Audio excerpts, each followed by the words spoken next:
Halo, selamat pagi. Selamat datang di bacaan hari ini, hari Sabtu tanggal 6 Agustus tahun 2022. Selamat datang di bacaan harian, bacaan umum untuk semua zodiak. Ambil hanya jika resonate, silakan lihat description box video ini untuk rangkuman bacaan hari ini.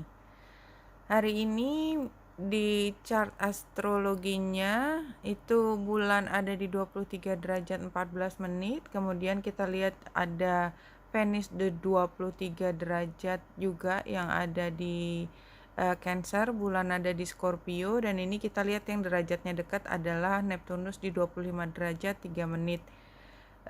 Bulan karena dia bergeraknya cepat, dia pada pagi hari melewati South Node yang ada di 18 derajat 22 menit, dan kalau kita masih ingat di 18 dan 19 ya, dibulatkan, itu derajat ada Uranus dan ada North Node dengan Mars sudah ada di 21 derajat 23 menit setelah conjunction, tiga titik ini conjunction di minggu lalu. Nah, kalau kita lihat di sini selain derajat itu juga kita lihat ada matahari yang di 13 derajat Leo yang membuat trine dengan Chiron, ya, Chiron retro, dan yang lainnya adalah kita lihat Pluto juga ada di derajat yang dekat-dekat dengan bulan berada pada siang hari, pukul 12 siang waktu Indonesia bagian Barat. Jadi saya pikir saya tadi bicara tentang derajatnya cukup banyak karena memang kalau kita lihat di sini ada in alignment, ada titik, ada di mana aktivasi itu terjadi pada hari ini. Dan kalau kita lihat selain segitiga hijaunya bulan, Venus, dan Neptunus, itu juga ada square bulan, Mars, dan focal pointnya T-square-nya dengan focal pointnya Saturnus, ya. Dan karena bulan itu juga membuat trine dan sextile tadi, maka sebenarnya selain grand trine, T-square, juga ada segitiga lain yang paduan antara square, antara harmonis dan yang tension, ya. Jadi itu situasi di langit sekarang. Dan kalau kita lihat di mana adanya ada di zodiak air, maka emosi itu lebih digali, lebih diaktifasi hari ini. Ya, sementara yang lainnya itu masih tema lama yang kita bawa. Kalau secara umum pada hari ini saya melihatnya adalah ketika kita berhasil untuk diam dalam arti kata kita menghayati, kita menelaah, merasakan apa yang sudah kita lalui dalam satu minggu ini, ya, karena bulan conjunction dengan South Node. Dan conjunction dengan South Node serta oposisi dengan trionya yang dari kemarin ini dengan focal pointnya Saturnus, ini seperti kita kembali mengevaluasi, ya, tapi lebih tepatnya barangkali kita merasakan konsekuensi dari apa yang sudah kita alami dalam 2 minggu terakhir, ya. Kalau saya ngerasanya sekitar 2 minggu terakhir, karena trionya ini kan sebenarnya lebih lama, nggak cuma 2 minggu, lebih lama sebulan. Tapi apa yang hangat di kepala kita itu lebih yang 2 minggu terakhir. Tidak harus tentang masalah, tapi saya melihat bahwa kayak kita tuh penat gitu ya, penat sehingga ini ada perasaan oke, sekarang apa, tapi leftovernya, jadi masih PR-nya itu sebenarnya masih ada, dan oleh sebab itu kita berpikir sekarang apa yang bisa kita lakukan untuk memperbaiki semua ini gitu ya. Dengan matahari yang trine Chiron itu sebenarnya kita punya kesempatan, oke, kayaknya waktunya memang tinggal dikit. Deadline itu kayaknya memang deadline pekerjaan itu kayaknya nggak pernah selesai, tapi anyway saya bertekad untuk menyelesaikannya, membereskannya. dan somehow kita punya kemampuan tersebut ya, karena Grand Trine-nya itu kan memberi energi positif untuk menyelesaikan, apalagi Venus ada di situ. Jadi kita bisa mengambil kesempatan yang di antara yang tension ini tetap kita melihat sebagai satu hal yang positif, karena setidaknya kita udah maju ke depan walaupun kita terbata-bata ya. Tapi eh, karena Saturnus juga berperan di sini, toh kita tahu bahwa mau tidak mau kita nggak pernah lepas dari apa yang menjadi tanggung jawab kita, dan kita juga nggak pengen sih melepaskan tanggung jawab kita seberat apapun tugas yang kita emban gitu. Iya, dan apalagi Merkurius juga ada di Virgo, ini adalah waktu yang sangat tepat untuk kita kembali. Kayaknya minggu lalu juga hampir sama energinya, hari Sabtunya ketika kita uh, weekend dengan daftar PR yang masih panjang. Kalau dari Ruminya, jadi saya bicara kerjaan hari ini nggak tahu kenapa uh, the right choice, iya. Jadi ada perasaan bahwa kita tuh jungkir balik kemarin tuh ngikutin instruksinya atasan, dan barangkali juga karena kemarin kan ada oposisi antara bulan sama Jupiter, jadi kayaknya kan kayak kita mau nggak mau mengerjakan apa yang menjadi instruksi, tapi akhirnya barangkali ya, entah instruksi itu setelah kita jungkir balik ditarik lagi karena ada hal lain, atau kita akhirnya berpikir bahwa kayaknya seberapapun upaya saya tetap nggak mungkin saya mengerjakan sendiri, kayak kita ingin mengembalikan lagi tugas yang diberikan kepada kita, bukan karena kita tidak mau, tetapi kita membutuhkan sumber daya lebih daripada apa yang dibebankan kepada kita. Itu yang saya rasakan. The right choice ini sendiri kan tentang kita tuh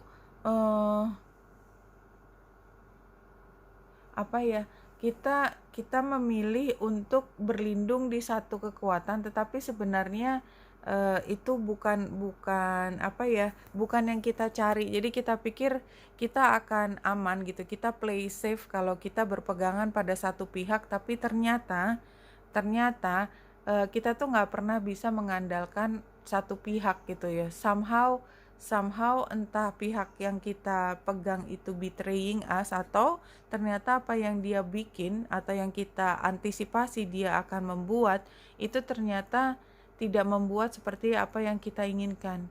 He or she or them or whatever has a mind of their own gitu. Jadi kita nggak bisa kendaliin juga, walaupun tadinya kita sudah berharap banyak. Jadi kayak kita merasa di PHP, tapi bukan hanya karena janji, tetapi karena pengharapan yang kita kembangkan sendiri.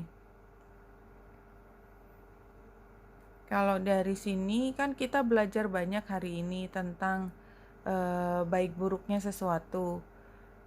Kita kemudian secara resmi mengatakan ini loh, atau kita berhasil menyelesaikan apapun yang menjadi tugasnya dan menyerahkan apapun itu ke sana. Jadi dari tadi saya nggak dapat feeling ini adalah tentang hubungan atau tentang a matter of the heart ya.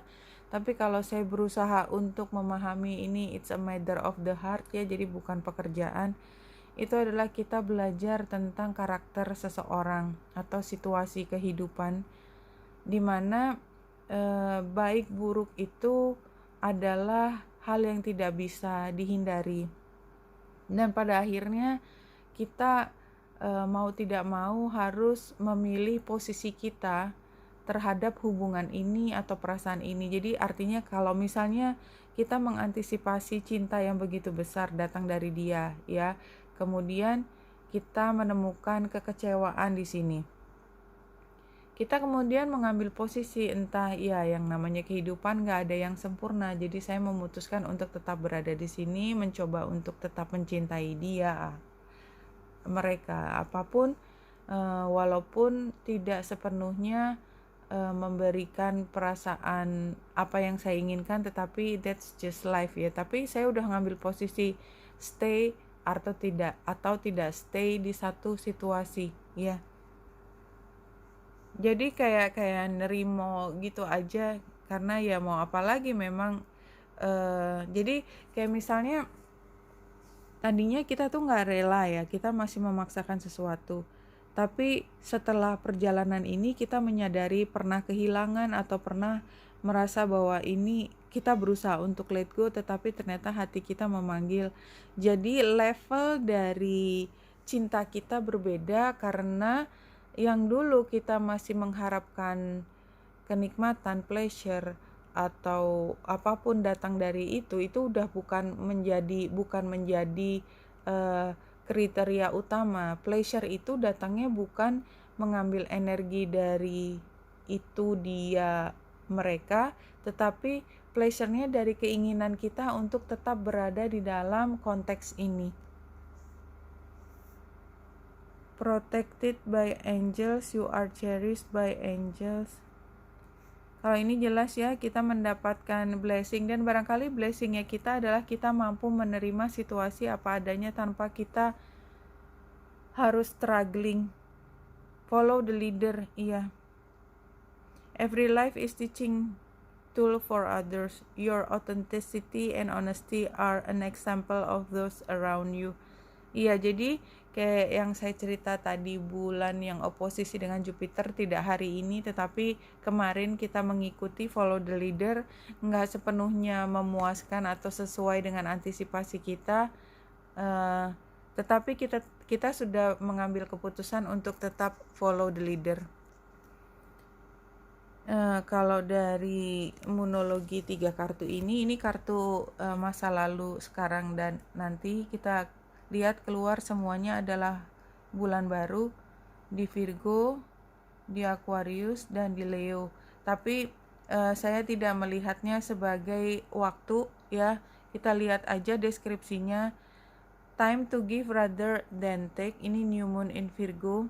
Artinya memang pada masa lalu kita banyak berkorban ya, lebih memberi, kemudian bring love into the situation. Jadi kayak tadi kita pada akhirnya mengerti tentang makna cinta, ketika cinta itu tidak hanya menerima kenikmatan dari pihak yang satu, tetapi juga ada pengorbanan, dan dengan pengorbanan ketika kita let go, tidak lagi menuntut, cinta itu justru datang kepada kita dalam bentuk emosi yang jauh lebih tinggi ketika cinta itu tadi blessed, cherished by God, yang by angel tadi yang di sini ya. Jadi cinta itu datangnya dari sesuatu yang lebih tinggi, tidak lagi komunikasi atau interaksi atau transaksi antara kita dengan manusia, mereka, benda, dan whatever. Ini kan yang tengah, sebelah kanannya tadi confidence is your key to success. Dan ketika kita sudah bisa keluar dari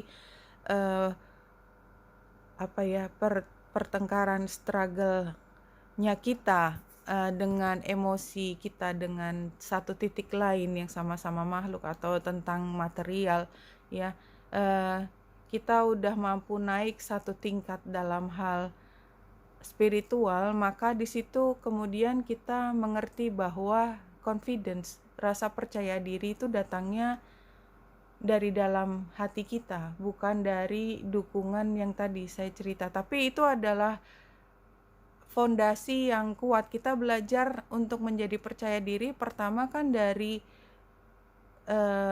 pelajaran tersebut, menerima cinta, mengambil energi dari orang-orang sekitar kita, dari materi kita, kemudian kita menerima bahwa ternyata itu bukan satu hal yang kita andalkan sebagai utama, tapi yang diandalkan adalah energi dalam diri kita sendiri. Ini confidence, new moon in Leo. Jadi itu yang dimaksud dalam 3 kartu ini. Mudah-mudahan saya bisa membuatnya menjadi lebih dipahami apa yang ada di pikiran saya.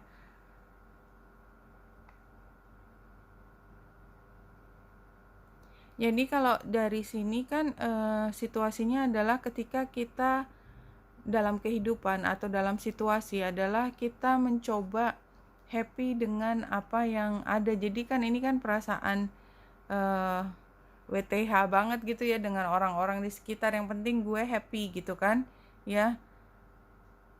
nggak peduli gitu, nggak peduli dengan lingkungan, yang penting saya tercukupi secara emosi. Ini kan situasinya ya, Nine of Cups itu. Dan ini tantangannya Ten of Cups. Jadi kita merasa bahwa kalau kita seenaknya sendiri dengan sendirinya gitu, orang-orang di sekitar kita tuh akan puas gitu, membiarkan kita happy, senang-senang sendiri, but not gitu ya. Tapi tidak, karena dia posisinya di tantangan. Ya kalau kita happy sendiri, ya kita happy sendiri, dan mereka akan drifting away. Mereka akan pergi, karena kalau kita senaknya sendiri kan konsekuensinya selalu gitu. Ya udah, kenapa gitu, you don't need me gitu kan, orang lain akan bicara you don't need me. Jadi kenapa aku harus susah payah melakukan semua untuk kamu kalau kamunya sendiri juga udah cukup gitu kan. Nah ini sebagai saran, dramatic, escapist, obsesi, overly idealistic.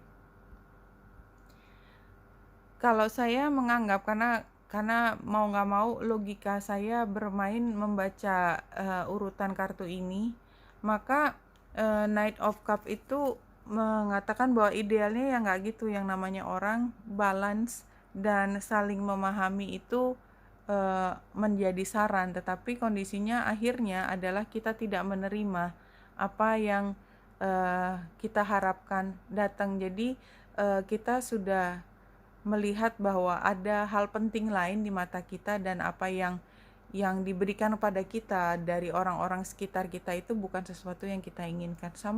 Somehow itu yang saya rasakan. Jadi memang I don't know, yang penting sarannya itu adalah ini tadi, nggak apa-apa sih. Jadi kalau menurut saya gini, ini kartunya agak tricky juga ya, karena mengesankan bahwa it's okay to be selfish ya. Ini kartunya bilang it's okay to be selfish. 4 kartu ini kita nggak perlu mikir tentang orang-orang di sekitar kita selama kita fokus dengan apa yang kita inginkan. Kita tidak perlu untuk overthinking tentang apa yang diinginkan orang lain. Jadi pada saat ini kita mencoba untuk meraih apa yang menjadi obsesi kita, dan tidak teralih dengan apa yang menjadi pengharapannya orang lain terhadap diri kita. Karena pada akhirnya toh kita harus cukup dalam kondisi kita. Oke, kayaknya itu. Jadi untuk kita bisa sampai pada titik confidence, pada akhirnya ketika kita udah confidence, kita mampu membantu orang lain. Tetapi ujiannya adalah kita mampu membuatnya menjadi bulat apa yang di hati kita, dan dalam arti kata dalam proses tersebut kita mungkin seolah-olah mengabaikan orang-orang yang berada di sekitar kita. Itu yang saya baca, ambil hanya jika resonate. It's okay to be selfish ya, karena itu satu-satunya cara membuat diri kita whole, membuat diri kita penuh, membuat diri kita kuat. That's just what it is ya. When a loved one dies, he or she is not only consciously reunited with his or her spirit, but is also reunited with that part of you, your spirit, who has never left the higher realms. Ya, jadi kayak yang is okay to be selfish, kayaknya konteksnya tadi itu bukan dalam keseharian, because we just cannot do that. No, kita udah di level sini, kita udah di level dimana kita paham bahwa menjadi diri sendiri tidak berarti mengorbankan yang lain gitu ya. Tapi kan bacaan ini kan sifatnya lebih kiasan, sehingga kita harus mencari message-nya tersebut, dan silahkan ambil message ini atau mungkin punya interpretasi lain terhadap apa yang sudah diperoleh. Intinya adalah ketika kita kehilangan seseorang, karena mau tidak mau, ini konteksnya when a loved one dies or he or she is not only consciously reunited with his or her spirit. Jadi bayangkan ketika dalam satu periode kita punya kedekatan yang sangat intimate dengan seseorang, romantically or not, whatever. Tapi ini periodenya sudah berubah, dia sudah menjauh, drifting away. Dan somehow ini sudah terpisah di antara dua dunia tanda petik. Mungkin kita yang hidup di satu kota, orang lain hidup di kota yang lain. Kita tadinya temenan begitu dekat, sekarang he or she has a life of his or her own. Kita juga punya sendiri kehidupan kita. Tetapi itu apa yang kita inginkan untuk dia, apa yang dia inginkan untuk kita, itu sama-sama yang penting masing-masing happy. Yang penting masing-masing mampu mencukupi kebutuhan psikologisnya, emosinya. Doesn't matter. Ya, karena apa? Karena keluarga itu tidak harus berada di dalam situasi di mana secara fisik dekat. Gambar Ten of Cups tadi di tempat tantangan. Ya, it doesn't matter. Obsesi kita, keinginan kita hanya satu, dia bahagia, saya bahagia. Kita punya garis kehidupan yang beda. Ada periode di mana kita bertemu, ada periode di mana kita dipisahkan. Dan ketika kita sudah berpisah, spirit kita itu nggak pernah hilang karena dia selalu ada di dalam hati kita. Kalau kita masih bergelut dengan emosi-emosi negatif, maka kita akan menghimpun perasaan marah tersebut. Tetapi ketika kita sudah bisa lebih tinggi dari emosi tersebut, kita paham bahwa pada akhirnya masing-masing dari kita, dia dan kita, itu hidup di dalam dunia spiritualitas, di mana kita harus kembali pada kitohnya kita, apa yang menjadi misi dari jiwa tersebut. Untuk apa dilahirkan, untuk apa menjadi soulmate dari seseorang. Seperti itu. Jadi, but is always reunited with that part of you. Dan part of us itu, ini sebenarnya adalah ketika bulan conjunction dengan South Node. Ya, dia pernah menjadi pengalaman kita. Apapun yang ditinggalkan emosinya, dia tetap menjadi bagian dari kita. Secara spiritual kita udah intertwine, udah bergabung secara spiritual, dan itu yang kita hayati sekarang. Sepertinya itu yang menjadi pesan, ambil hanya jika resonate. Ya, semoga membantu. Salam hati dan cahaya.